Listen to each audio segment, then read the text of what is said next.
Bueno, vamos a aprovechar que ya se han ido conectando nuestros invitados. Les queremos dar la bienvenida a todos ustedes. Mi nombre es Federico de Marchis, soy asesor de Nobilis. Y hoy vamos a estar recibiendo en esta videoconferencia a Julieta Heinke, que es directora de Robeco para Latinoamérica. Mil gracias, Fede, por la invitación. Siempre un placer poder compartir con todos ustedes todos nuestros pensamientos. Así que acabamos. Bueno, bien. Julieta está basada en Miami, pero bueno, es argentina y habla muy bien el español y el inglés, así que nos va a estar ayudando un poco con la traducción en caso que sea necesario. A su vez, en pantalla tenemos a Verstappen, que es Client Portfolio Manager de Robeco y está basado en Holanda. Y bueno, hoy nos está hablando desde allá también. Les comento un poco de Robeco. Es una firma que maneja inversiones, es un asset manager, es un gestor de inversiones de primera línea, como les comenté, está basado en Holanda. Y Nobilis viene trabajando con ellos, con la firma esta hace mucho tiempo, porque tiene muy buenos productos y que nos han dado muy buenos resultados a nuestras estrategias, a nuestros clientes. A veces son tan buenos que no nos dejan invertir. Después, Julieta, al final te voy a preguntar un poco cómo es eso, cómo es la filosofía de cerrar los fondos, que es muy interesante aprender un poco de eso. Pero bueno, lo hacen por el bien de sus inversores. Hoy, un poco la idea que vamos a tener una conversación con Ed, porque Robeco tiene una filosofía de inversión para un sector de renta variable. Robeco administra bonos, acciones, alternativos. Dentro del mundo de renta variable, lo que son las acciones, han desarrollado una filosofía de inversión muy interesante que está basada en las tendencias de consumo masivo, ¿no? Ese tipo de estrategia nosotros lo hemos incorporado forma parte del menú de la estrategia de crecimiento y bueno, y nos ha dado muy buenos rendimientos y bueno, y la idea de hoy es conocer un poco bien la filosofía de inversión, cómo se basa, porque es muy, muy interesante para aprender y un poco abrir la cabeza en este horizonte. Vamos a estar hablando sobre cómo nuestros hábitos de consumo van cambiando constantemente y qué impacto esto tiene en nuestras inversiones y en nuestros portafolios. Al final vamos a dejar un espacio para preguntas y respuestas. Como siempre, pueden ir escribiendo durante la conversación y dejaremos unos minutos para evacuar las dudas. Y así que bueno, ahora voy a pasar al inglés, que de antemano les pido disculpas, que no es muy fuerte, pero bueno, Ed tampoco habla español fluido, está aprendiendo. Muy básico. Okay, Ed, thank you for being here. Thank you. Icebreaker, I will have to make the question that everyone has been doing to me, is if you are any relative of Max Verstappen, the F1 racer. No, I'm not. I have the same last name, and I could have been relative because I'm actually from the same part of the country, the Netherlands, where he is from. But we are not really a family. But I'm happy that he is famous because now people know the name. And some people even can pronounce it nicely. Verstappen is very Dutch, but not real family, no. Okay. But you're fancy as well. Well, I drive very cautiously, I have to say. So I must admit I'm probably much more conservative in driving than he is. But he does fantastically. If you saw this weekend, amazing. Yeah. Well, Ed, once again, thank you for being here and for joining us. I would like to make some questions to make a conversation. As I was telling in the introduction to our clients, that you guys in Robeco have like a philosophy for investing in equities regarding consumer trends.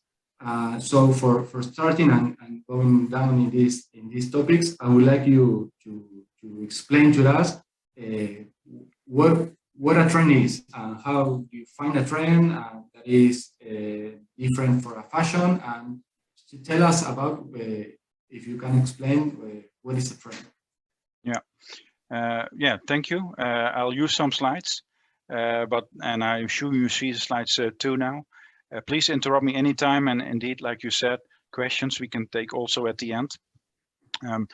Before I explain what the trend really is, but it's maybe also good to show you a little bit on why trends work for investors.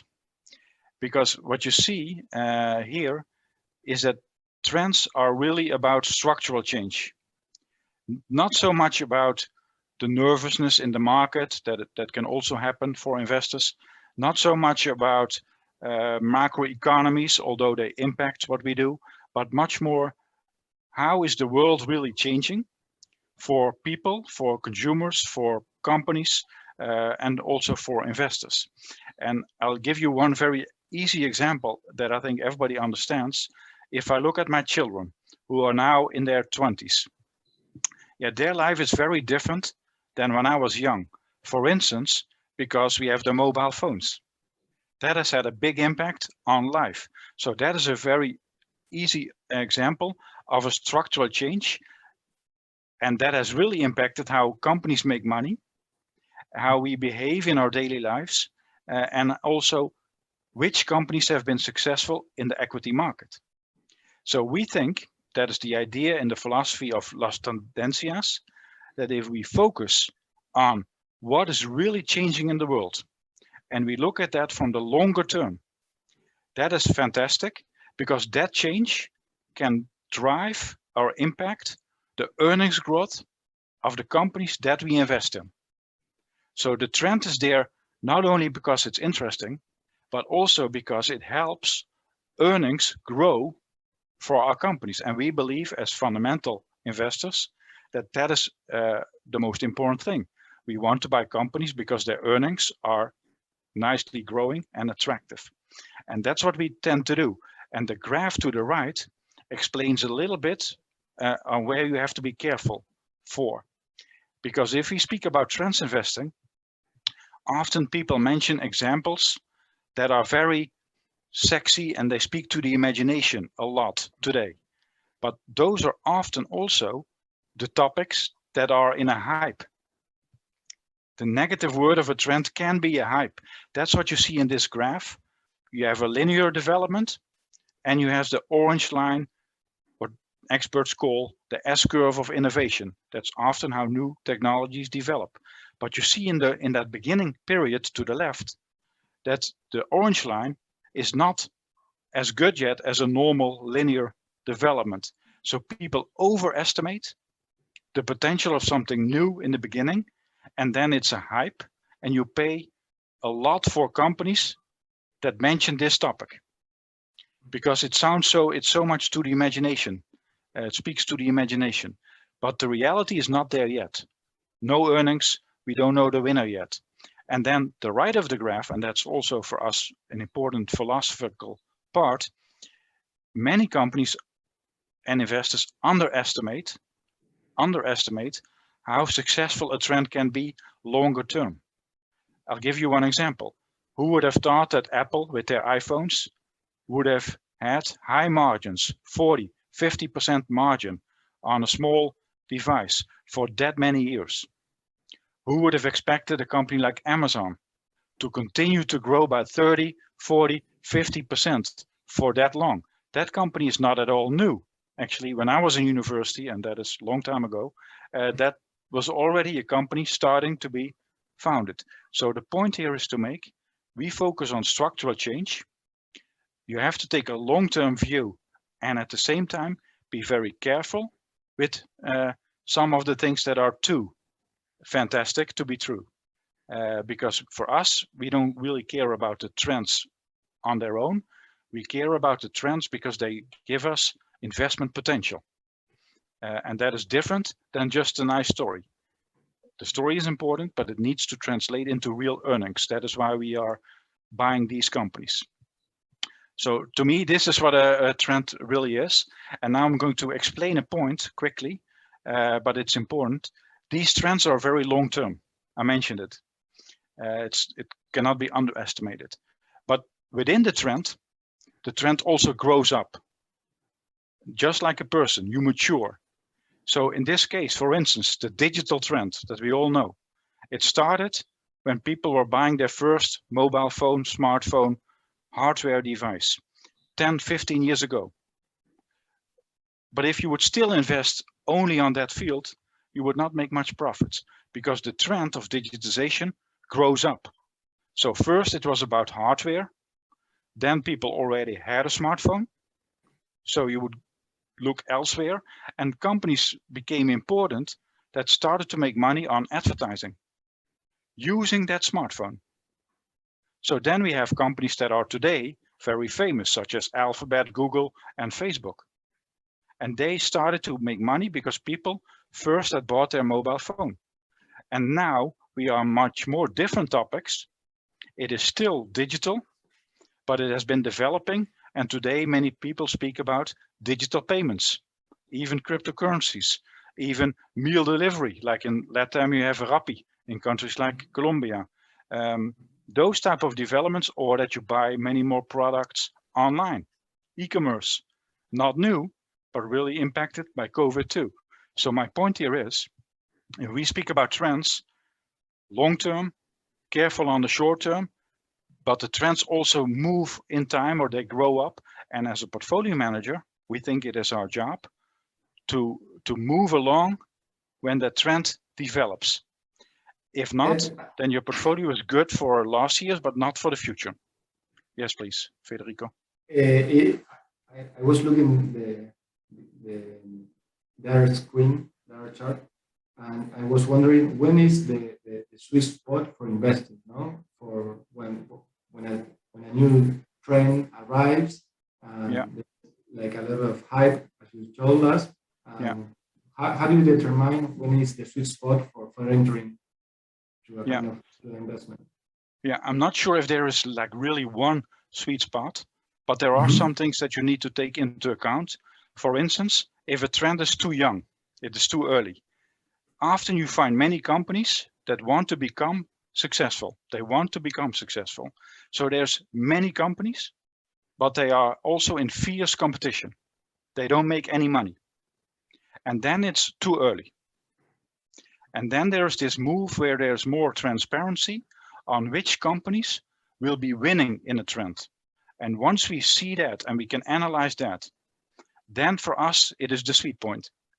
Because then we can identify not only that the trend is growing, but also which companies we should buy to benefit from the trends. So for us, the sweet point is when we see the winners emerge. And that is often not in the beginning. Remember social media like Facebook. There has been many companies wanting to become successful in social media. By now, we have only a few that are extremely dominant. And if you see that starting to play, those companies that can be dominant, other companies have already left the arena or even go bankrupt. That's the sweet spot. Good question. Maybe to summarize, it's too risky when it's the boom, because then you have the burst, and then the winners are led there, no? Yes, exactly. And then the good point to make, then you still have many, many years to benefit.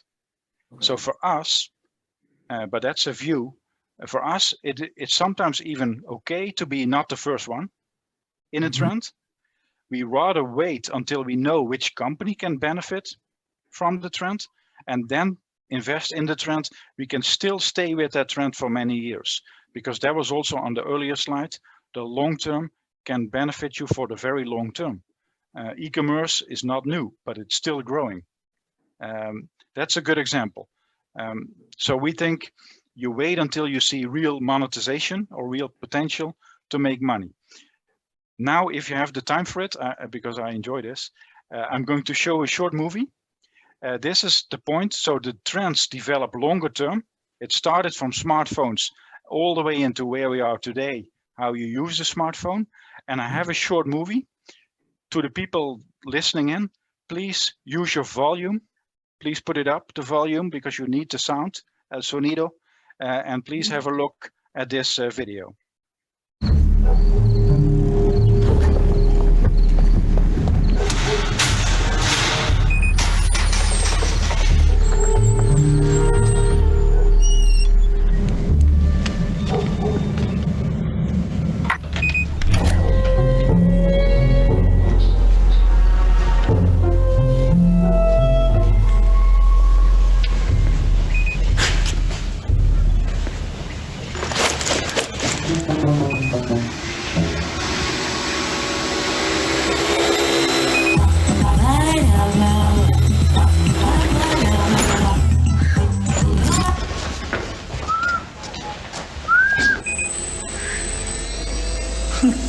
curtains, lights, doors. It even unlocks my car. And the only one with access is me.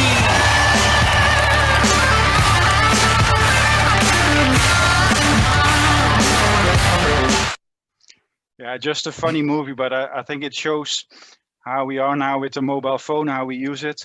Nobody could imagine this 15 years ago, but today it is there. And that's what we call structural change. And that was the first question by Federico. ¿Qué es una tendencia? Structural change.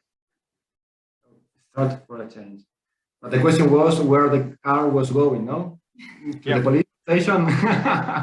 That's true, yeah. Okay. Perfect with that answer. So continue with the trends. What kind of trends are you seeing today?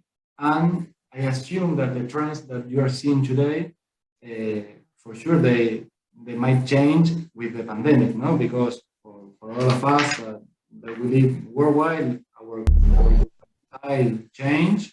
And so how did it impact for you guys and your analysis now and before the pandemic? Yeah. First, this slide very quickly, because it's a good framework before we go more into what we really do. We think if you identify trends, you can actually make a classification or organize them in groups. So we think there are trends that are determined by the change in technology. That's a very big group. Change in technology like robots, robotization, the change in DNA like we saw with the Pfizer vaccine too, digitization in general, like I mentioned, the smartphone. The group in total is technology changes. Then there is a second group, and that is quite different. It is more predictable, more slow growth, but still very important. And that is, for instance, changing social demographics. Change that come because we have many more old people in many countries, like in Europe or in China. Also because generational shifts, millennials like my children, they behave differently than people my age. And also the rise of the middle class that you find in many growing countries. And that's very important for consumers. So first group, transforming technology. Second group, changing in social demographics, which is more predictable because you have so much statistical data. If there's somebody going to be old, probably that person has already been born. So you know more clear the development, where in technology, things go often very quickly. And then preserving Earth, we are very much into sustainability as a company. And we think topics like climate are also a group of structural change strategies. So if I translate this framework, because this is very high level, if I translate that into the consumer strategy, we have identified 3 main long-term trends. Before I get to your question on COVID, the first one is the digital transformation. The second one, emerging middle class, more and more consumers in developing countries that have money enough to buy products. And then a third one, health and well-being. That can be more exercising, like my children exercise much more than I do. They also look better than I do, so they are much more healthy. My daughter, maybe this is not a good thing to mention in your country or Argentina, she's vegetarian. So yeah, but that's also a sign of the times. So these are 3 trends that we have identified. And now I come to your question on this change over the COVID period, because there was such an important development. Not really, but I need to explain that. So this is the topics that we invest in today that we find very interesting, based on the 3 long-term trends.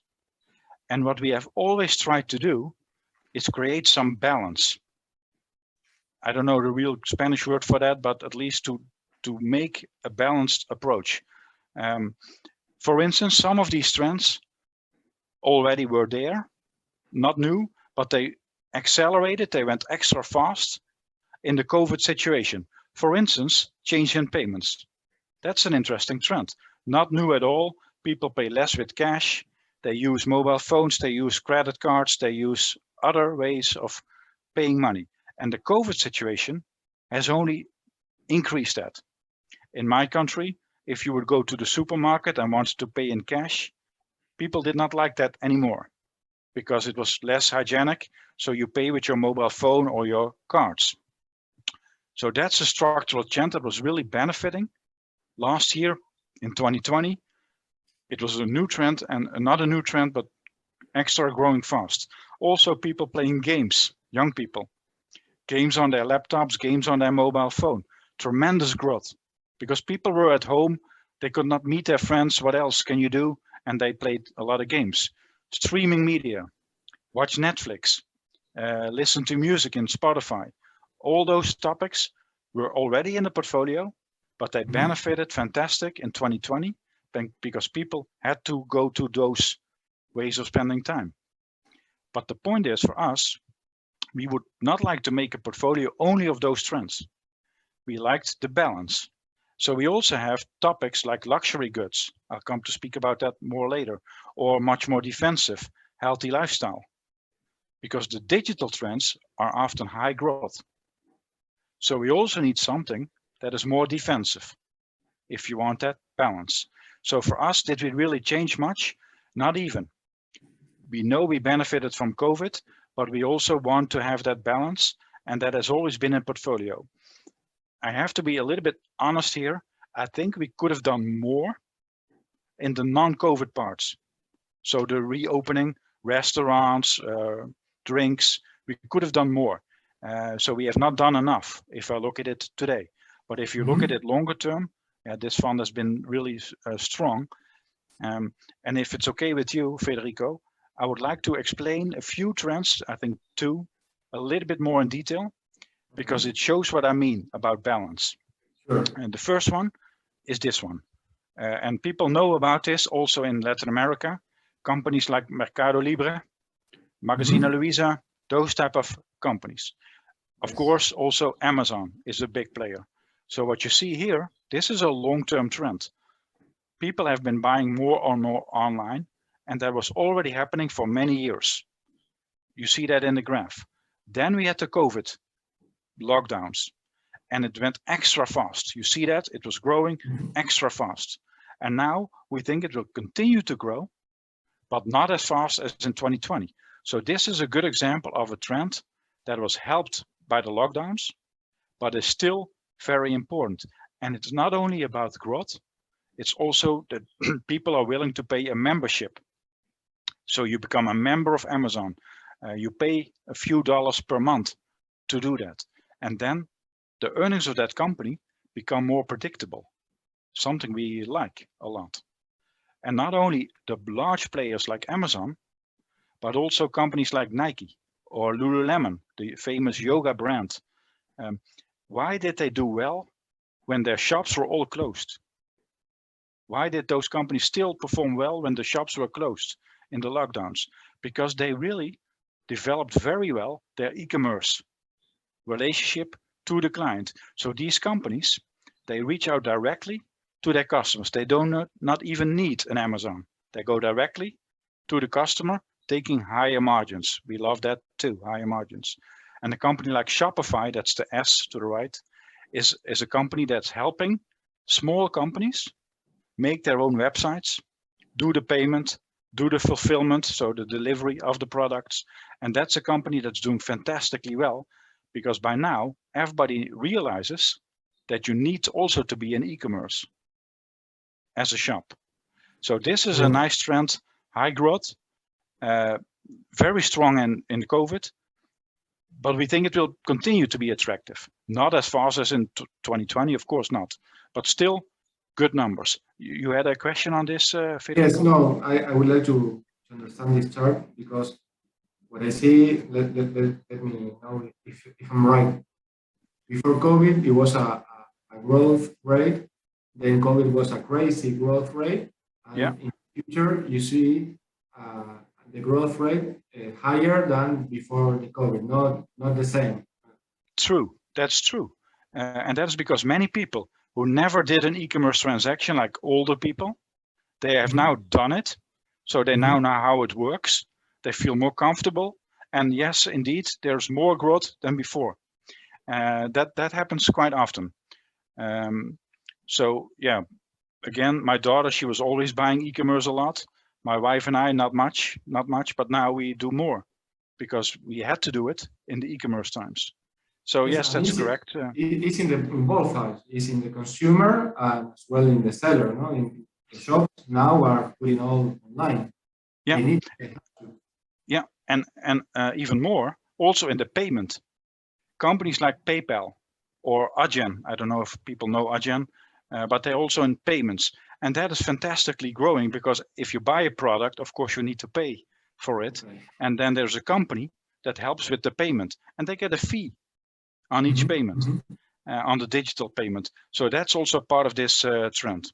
So this is high growth and also higher valuations. It's a good point to make. These companies, they grow fast, but you have to pay because they're not cheap. And then we have another topic that we like. It's much more stable. And when I was actually in Carrasco in Montevideo, I saw that 2 people walking with dogs, like group 10 dogs, the outlet, how do you say that in good English, outlet service for the dog. I saw that in Carrasco quite often. This is what is a trend that has also been impacted by COVID, but it's actually a slow growing trend. Many more people have a pet, like a dog or a cat. My first Spanish word was el gato. So that's a word that really helped. So growth in the pet, let's say how many people have a pet dog, and people are willing to spend money on their dogs and cats, just like you do with your children. Because for many people, the pet is like a family member more and more. This is in the United States, this is in China, this is actually quite global. We really see a high penetration of pets and willingness to spend. And why is this relevant? Because you do not need the economy to grow very fast. And you can still make money in this because this is stable. This will not grow 30%, but maybe 8 or 9, but very predictable. And I even know people, and I think her name is Julieta, that also took a dog during the COVID times. Because for many people, it's also a way to socialize with a pet. And then it feels like a child. So for us, so just giving the example, the strategy should not only focus in very high growth areas. We do that, we like it, but it's not enough. You also need trends that are more stable.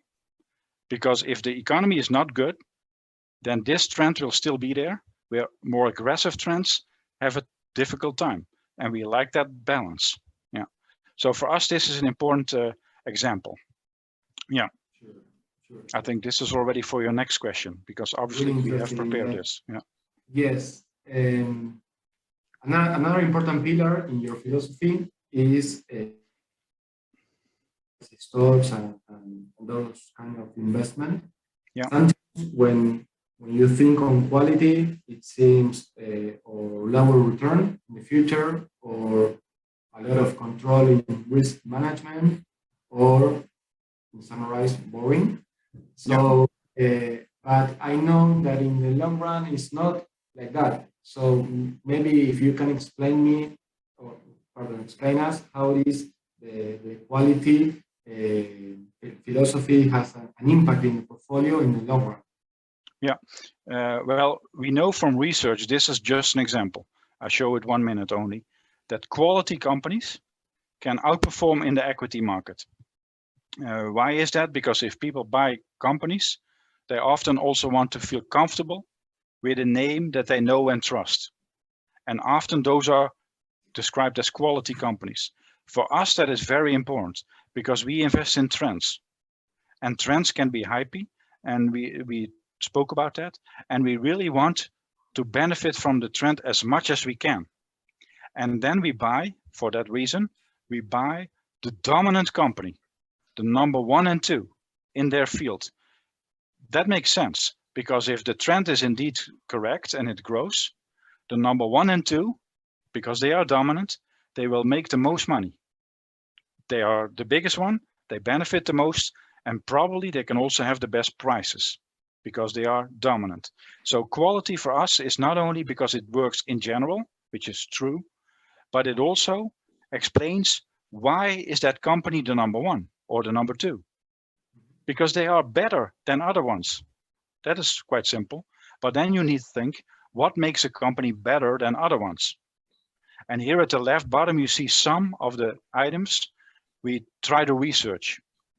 So for instance, what is their return on invested capital? How much pricing power do they have? Can they raise the prices if their commodity costs go up?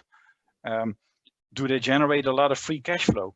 Because that can give you dividends, or they do share buybacks or more growth in the future. For us, it's very important because we know that's a view we have, and it's also academically proven that in the equity market, it is a selection of companies that makes most money. You see that in the United States too. Some companies have made all of the returns in the market. So you need to be very selective in which companies we buy. And it's our choice to buy dominant quality companies. This is always important. But also today, for instance, today people speak about inflation as a risk. That makes full sense. It makes inflation is a risk. And then you're happy if you have companies that have pricing power, because maybe their inputs, they become more expensive.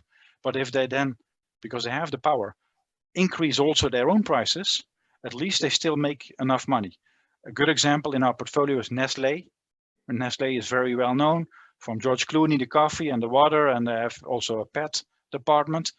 So that's a quality company.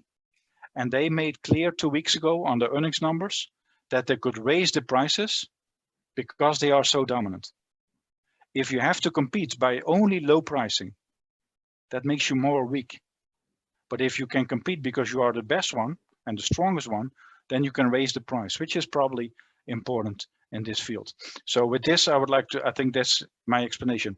Quality is always important, and here you find some characteristics. And in the end, you then have a portfolio of quality companies that most clients will know. Why do they know them? Because they are well-known number ones and twos. They are the leaders. Yeah, the leaders, yeah. Good. Yeah. Good. Talking about companies, I know that you bought in the past Netflix. Now it's so hard because of the pandemic, but you bought it one time before this. And can you explain us how the team, for example, did the investment thesis for incorporating Netflix? And if I'm not wrong, you incorporating when the price was rising, and sometimes it's difficult to buy a stock in that place. Yeah. I have this slide for this question. We bought already Netflix in 2015. So that is 6-7 years ago. Long time ago. And the stock has done really well. The stock has also been quite volatile. Why is it volatile? Because it's expensive. People buy Netflix because you think it's a great area, streaming media, and it will continue to grow. That was true. And in the COVID, it was even more true. So yes, many people signed up for a company like Netflix, but also Disney Plus, for instance. In the beginning, they were probably the only one. So we could know the winner. So if you believe in the trend and you know the winner, because at that point in time, there was basically only one, then it's relatively easy to buy such a company, except for that it's expensive. And especially with Netflix, this is relevant because almost every time when they publish numbers, earnings numbers, the stock can react quite fiercely. What I mean by that is because you expect it to grow for the future, if there is a disappointment, the stock can also fall 10% in one day. And if they beat expectations, it can also increase by 10% in one day. So quite volatile. For us, we are not nervous because we know the stock from the longer term. And it's important to have that. And a good point to make, and that's to the left bottom here, why do we like the dominant companies? And Netflix was very dominant. because in streaming media, you need to invest loads of money into new content, new movies, new television series. That is very expensive. That is what you see here. They have to invest more than 20 billion only to make new material. But if you have the material, people will come to you and sign up, become a subscriber. And then that's the so-called flying wheel. If you add users, you have more money to spend to make more content. And because you have more content or nicer content, other users will also come to you. And then you have more money to spend. You can make more content and other people will come to you. So this explains that a company can continue to grow once they're already very dominant. Because you need that content in streaming media. So this is a good example of a global company. On the volatility, what I need to explain also just in one sentence, we often lower the weight. So if the stock is very successful, like Netflix has been in 2020, we keep it, but we know it's not cheap. So we take some profits. We sell a little bit. And that's why we are quite happy with the volatility, because it does not mean that we can always stay with the same weight. We can adjust the weight, but we would not sell the company because it is the dominant number one. So this is a good example of use the long term, maybe change the weight in the short term, but in the longer term, it's a great company and they are very dominant. And the fact that they are dominant keeps them dominant because the content investments. Is this an answer to your question, Federico? Yes, really, really clear. Yeah, strong pricing power, that's also relevant. They can easily increase the price from $9 to 10. Would you then cancel your subscription in the States? Probably not, but it's an increase by 11%, easily. Not many companies can do that, Netflix can. So this is a nice long-term holding, although it's volatile. Yeah. Really, really interesting. And continue with this kind of investment ed. A rule for many investors is if you tell a success story, you have to tell us a not so success story. So, and it goes with this. I know that in your portfolio you have some change in trends, and interesting to know to let when a trend change or finish, or how you see that. And of course, how you react to that. Yeah. This year, if I have to explain, but that is your question, something that we did wrong or not good, and we adjusted, it's actually about the topic of China. And I give some examples on companies too, but it's more general. It's actually China as a big story. And that has changed during this year. So China is a good topic. I'll go a little bit more quick on these slides. What happened in China for us that was new? Well, actually, a couple of months ago, every day there was new news on extra regulation. So the China government, with all their power, they came with new regulation almost every day. That could be about education. It could be about data. It could be about companies that are too big. They are too dominant and they abuse their power. It can be about children playing games all the time, which the government does not like because they think it's bad for children to play games all the time. That makes sense too, right? And it can also be about that in China, some people were very rich, very, very rich. You would almost say filthy rich. And then the government says, but we also need more equality, because otherwise it's unfair and we might also have social unrest if this continues. So a lot of things happened on the regulatory side, and it impacted many companies. So what we did in the portfolio, and this is the worst example, is the company that we had, Tel Education. It's an education company. Children or teenagers can go to this company and follow courses and study extra, which is very important in China because it's so competitive. We had bought that stock not even that long ago. And then during the year, the China government became very strict on regulation for these companies. And that actually meant, that was your question, the trend of online tutoring or education online was more or less not attractive anymore. People can still do it, but these companies, they were not even allowed to make enough money. The government said you can do it, but you cannot make that much money.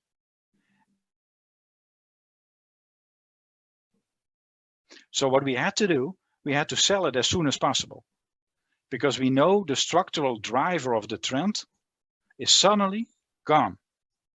And we sold it.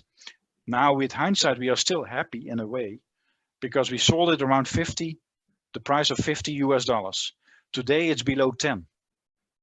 So it was a very tough decision to sell it because we were taking a loss, but that's not that important because sometimes you have to do that. We had to sell because the business case was totally gone. And they cannot make easy money anymore like they used to do. So this is a very terrible example of where your investment case looks strong, but then changes in this case because of the China government with regulation. And it's impressive how quickly, no? Yes, but we would have been, okay, thank you. It's impressive, but with hindsight, I would have preferred not to have bought it. That's also true. It was a bad investment by us, but luckily we were quick enough to sell it to avoid the worst, because many investors have the worst, and then the price is very low. So if I generalize that, because it was not only about one stock, it was China in general, we have really lowered the China weight. We are still in China, but we only have 4 companies left, Quattro. Those are the number ones. So in gaming, we still have Tencent, but we don't have NetEase anymore. In e-commerce, we still have Alibaba, but we do not have Pinduoduo or JD.com anymore. So we limited China and said, we only want the biggest one. Because for us, we think those big ones are so big that the government will need to work with them too. And in China, we consider very important that the companies can work with the government, because you have no choice. It's not like my country where we don't really, I mean, the government is there, but it's not that powerful because we are a democracy and things to change take time. But in China, it's not a democracy, so things go very quick. So the companies need to also service the government and not be enemies with the government, because you might lose if you start a battle with the government. So for us, we lower China. Maybe interesting to mention, we still like the emerging consumer trend in Asia. There's many young people that have become richer and have good salaries, so they are strong consumers, but they're also outside of China. So we look for exposure outside of China and less in China itself at the moment. One point I would like to mention, because it's different than what I said, we are more careful with China. I mentioned it, it's more cautious, but for luxury brands such as LVMH or Kering with the Gucci brand, that was also impacted by the China government, because the China government suddenly said, we like something, they call it common prosperity. Everybody needs to be developing well, everybody needs to be rich enough.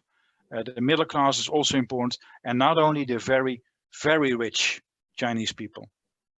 So in the past, the very rich were very eager to show how successful they have been, to buy the most expensive cognacs, the most expensive handbags. That we think will stop. And when that came in the market, those luxury companies like Richemont and LVMH fell 15% in one day only. They fell 15% in one day. And we saw that as an opportunity to buy a luxury company extra. We bought one. So we are more cautious for China, but for luxury, we bought a company, the company Richemont, that is with the Cartier watches, for instance. We bought it because we saw it as an opportunity to buy into that correction. Because for us, it is actually not that important that the very rich people buy the products. It's much more important that the middle class has enough money to buy luxury items. And maybe they are not going to buy a handbag of $10,000, but they can still buy one of $3,000, which is still a lot of money. But there's more people that can buy that. And that's what we believe in, the growth of middle class. So for China, that's one of the tough topics this year, probably the toughest. We made adjustments. Some are positive, and some of them we just had to say, okay, this was wrong, let's leave. Yeah. Right. Coming back to your investment in child education, I know that it was a bad investment, but for me that shows how important it is to have a team that understand the trend and understand how it can guide, as in this case, no? So because of or a regulation in this case, or something external that changed that trend from the heart, and it's not always easy to sell with a losing position so quickly. Yeah, that's a good point. Thank you for that. It's not easy to sell a losing position, but if you're rational, you sometimes need to do it.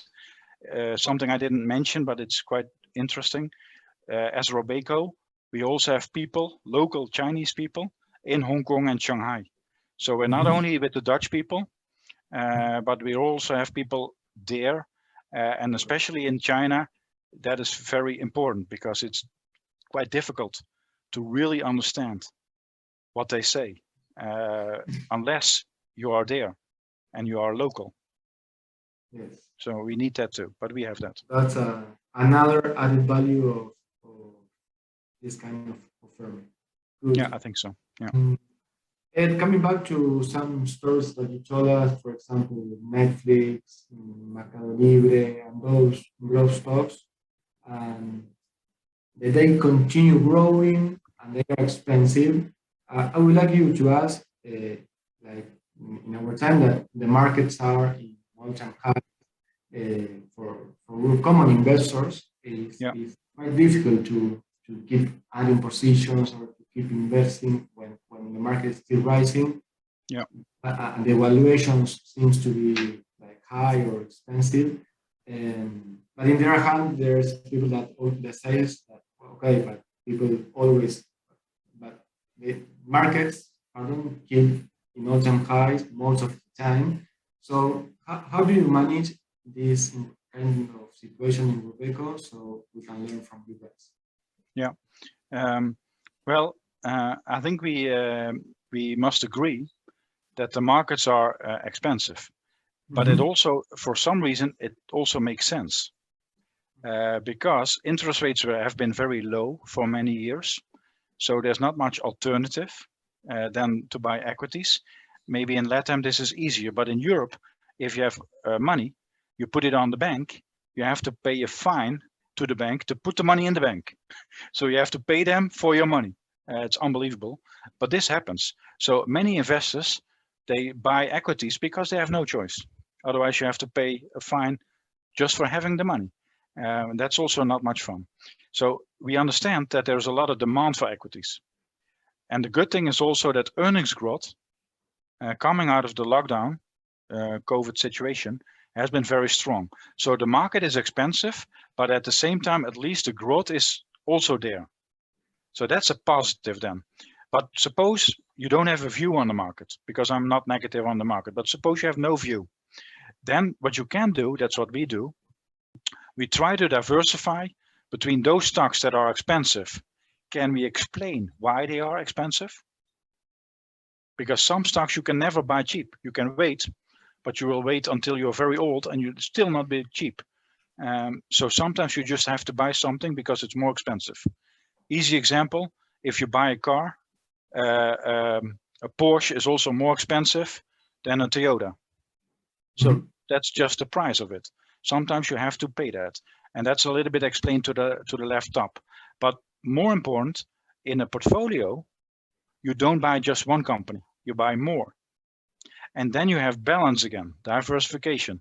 So we know in our portfolio, we have some stocks that are very expensive. Stocks like Zoom is very expensive. Stock like Square, that's a very good one, but it's also not cheap at all. And then you go to more companies that have been there much longer, they grow less fast, and that also explains that they are cheaper. So in a portfolio, you would need to think about this and create also a balance again between valuations. But if I say that, I must admit that a strategy like us, which is growth oriented and quality, you have to pay for those stocks. Yes, of course you can find a cheap stock, but why is it cheap? Maybe because it's not such a good company. So for us, we cannot really escape the valuation of the market. And then we look for diversification. You know what they always tell people that have a lot of cash, and I think that is actually true. The biggest risk is that you're not in the market. Because the market on average has always grown. So the risk is for people that always say, I want to wait for the correction. And then it comes and it's maybe just a brief period. They buy the dip, but still it's difficult to wait for that moment. The best dip was there last year in March because of the COVID situation. And you saw how quickly that already recovered. So there you have to be very, very genius or lucky to buy exactly at that dip. So our answer is, please do not try to buy the dip only because you don't know when it will be there. And you might have already waited too long. And so our answer is diversification and be the long-term investor, a really long-term investor. Another thing that I like that you said is to understand why they are expensive and believe on that explanation. No? Yeah, true. You need to be able to explain why it's expensive, because if you cannot explain it, then it probably does not make any sense. And then you have a hype, or you're just paying way too much because everybody's buying that stock without research. But if you research it, you can find reasons why the valuation is as it is. And tell me, what kind of investment horizon is recommended for this kind of investment that we're talking about? Yeah, well, it's equity. So I would always surely say 5-year horizon you need. Not that you have to have the fund for 5 years or a company for 5 years, but you need to be able to invest with money that you do not need in the meantime. So I would say 5 years. Then you can still change the weights like we do with, like we mentioned, Netflix, but the horizon needs to be 5 years. Otherwise, I think it's better to have your money just in cash, although then, yeah, that's also giving no return. So I would say 5 years. And the reason I also mentioned this is, I'll come back to this slide, but let me first show you the long term. If you have a strategy like this, which is diversified, and we think with good quality in it, you can outperform if the markets are positive. That's what you see to the left, but you don't know when that will be. You can also have negative markets, a bear month, the month is going down. If the markets are negative, we will also go down. But the data show, this is 10-year data, that if the market goes down, we also go down, but less so, a little bit less. And then you have reduced the downside.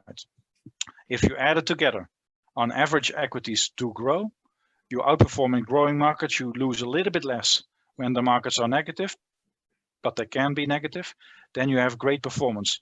This strategy has outperformed global equity by 9% per year, annualized, over the last 5 years. So that is very strong. That is including this year, in which we actually are disappointing. Now, then the question is, of course, my last statement, what about, sorry, I go back here. What about the expectations for next year? Let's say the shorter term. You need a long term, but suppose you would still ask, okay, but I have the long term, but why would I buy? Is it interesting today? And we believe it can be because the central banks will start to taper, which means that there will be less liquidity in the market. That is bad for equity investors, but actually good for our style, because then the economic growth will slow down. It will still be a good economic growth, but not as high as it was this year, because this year was extreme in economic growth. It was also extreme because last year was so bad. because we were in lockdowns and recessions. So it's very logical that this year we have great economic growth, but that is because you come from a very bad period. If that becomes more neutral, and the central banks will need to support this because of inflation worries, then the economic growth will still be positive, but not extremely positive. And then it becomes more scarce. And if economic growth is scarce, investors, that's what they have always done, and we believe that. If economic growth is scarce, investors will buy those companies that can still grow. Because in a huge economic climate, everybody can grow. There's so much of it, everybody can grow. But if there's less economic growth, only the dominant companies, only the quality companies really know how to grow. And the poor ones, suddenly they are not helped by the environment. So we think it looks pretty good going into 2022 because growth quality companies can start to outperform again. Where in the beginning of this year, that didn't happen. It was more cyclical stocks that outperformed. And we think if we are at peak growth, we have seen the highest of the growth already, then our style can do better than we did in the beginning of this year. Because this year is a tough year for us. And then we think and we hope that next year will be better because we have seen the highest growth already. We are peak growth, and that is actually positive for us. That is the short term. But I would advise your clients and you and people like you, but I know you know this very well. You like to see a nice short term, but you actually buy for the long term. And to me, that is 5 years or longer. Please do not invest money if you need the money next year. That is just stupid. Okay, and Ed, some questions that are arriving. Thank you very much for your presentation, really clear. One is, the two are really similar. How does it fit in this kind of trends and hype and not leaders regarding the Tesla, no? All the Tesla movement that we see. Yeah. That's a tough question. Not because I don't know the answer. The other one is tougher. Oh, okay. Thank you. Well, I was planning to come to Uruguay in next year, but maybe I need to reconsider. But well, I'll still come because when you are in summer, I'll come to Punta del Este actually in February, so that will be great fun. But come to the question. Sorry, a stock like Tesla. Why do I find this a tough question? Because we never invested in Tesla. We never did, and the reason is, but we are wrong so far. If you look at the stock price, yeah, this is a company that has done very successful in the market. So we missed it. But on the other hand, is it a stock for us? We don't really think so, because it has always been very expensive. The issues on operational excellence are there. We think they are challenged on operational issues. We know they have great visionary people like Elon Musk, but he's also a little bit strange. And that could be a risk. This sounds very simple, but it's important for us because the company is determined by what he says on a daily basis. So for us, we missed it, but it would also not be a stock that we could easily buy because we thought it's too high. And I mentioned in the beginning, when do you start a trend? When do we invest in a trend? That was Federico's question. When we know the clear winner, we will buy it. We know when we know. But in, let's say, autonomous driving or even electrical vehicles, to be fair, we don't know the winner yet. And maybe it's Tesla, but it can also be Volkswagen or Mercedes or a company that we don't even know. I think in Europe, Volkswagen is now selling more electrical cars than Tesla. But that's also why Tesla wants to come to Europe to make the cars here. So to summarize this, we missed the stock. We never invested it. And if you look at the returns, we should have invested. Mm-hmm. But I also know how we think. And it never really fitted how we think. So we never bought it. And for me, that makes sense. We like growth companies, but Tesla is just too much of fantasy for us. But we were wrong so far. But you can't win all. No, and the stock is very volatile. So I think this month it's up again a lot, but yesterday it fell like 20%. Yeah, it's just very difficult, but it's not for us because we don't know. We like the trend of electrification very clearly. It's a good trend. Even autonomous driving, we would say, is a good future trend, but we don't know which companies will win it. And if we then look at the size of Tesla compared to other companies, yeah, are we willing to pay that much? We have not been willing to pay that much. Good. Then the tougher question. And the tougher question that always show up, cryptocurrency, Bitcoin. Yeah. Now I can be clear on that one. It's actually not a tough question for us. Okay. We do believe in the technology, clearly. Blockchain and even decentralized finance. Maybe that's a little bit difficult, but we do believe in it. But we do not invest into cryptocurrencies directly. We don't, because we are not allowed to. That's one reason. And secondly, which cryptocurrency would you then buy? That's also quite unknown. We do like the technological possibilities with it. So we are very interested. Robeco also has a fintech fund, not this one, but another one. And that does also not invest in cryptos, but it does invest in companies that benefit from the trading or the settlement of cryptocurrencies. And that's a good business area, actually, because so many people are buying cryptocurrencies. The companies that help with that, they are making money anyhow. If the crypto goes up or it goes down, it doesn't matter to them. They make money anyhow. The more it moves, the better it is. So we do that. So that would be the indirect way to benefit from cryptos. Apart from that, it's more longer term. And again, it's not really in this strategy. Although, but that's a detail, we have companies like Square. And it's a great successful company. Square as a company, they have been buying cryptos or Bitcoins. We have PayPal. PayPal makes possible that you settle cryptocurrencies via their digital wallet. So we have some companies with a link to the topic, but it's a small part of the company. And not a reason for us to buy it. Directly into cryptocurrencies, we believe in it, but we don't really invest directly in the currencies, only in the trading and the settlement of it. If your client is really interested in this, we can send you an article, but it's not an easy article, on decentralized finance. I can ask Julieta to send that to you. It's interesting for a client that's really interested into this topic. But it's not so easy to explain that in 2 minutes. So I rather send the article for the client that's really interested. Yeah. We have time for our last question. Okay. Where do you invest in markets like China with the political risk it has, knowing that the US equity is performing so well? Is it worth the risk?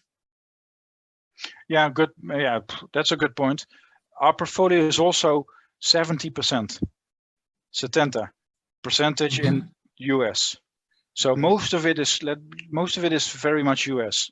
Today we spoke about China a lot because it's such a tough topic.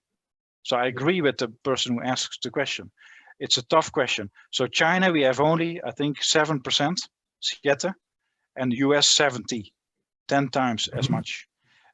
Is it worth it? Yes, we think, because valuations are much cheaper. And we know that the #1 companies, in our view, will remain the #1. But we have sold all the #2s. We only have the #1s. So I agree with the person who asked the question. We are much more cautious for China. Is it worth it? Yes, because it's always important to sometimes not be carried away by the market sentiment in the short term. And today, China's sentiment is actually okay. Today, 2 months ago, it was very negative. And analysts, even serious people, were saying China is uninvestable. You cannot do that. It's really stupid to buy China. That was 2 months ago. Today, you don't hear that anymore. Who's here to tell us that 2 months from now, maybe, or 3, China's sentiment will be quite different again? Because it has always been very volatile. The US sentiment has always been strong, always. And we think it will continue to be strong. And that's why we have 70% in the US. Great. And for finishing, let me switch to Spanish for a conclusion. Gracias. Bueno, la verdad que muy interesante todo lo que hemos escuchado de Ed. Gracias, Julieta, por hacer esto posible.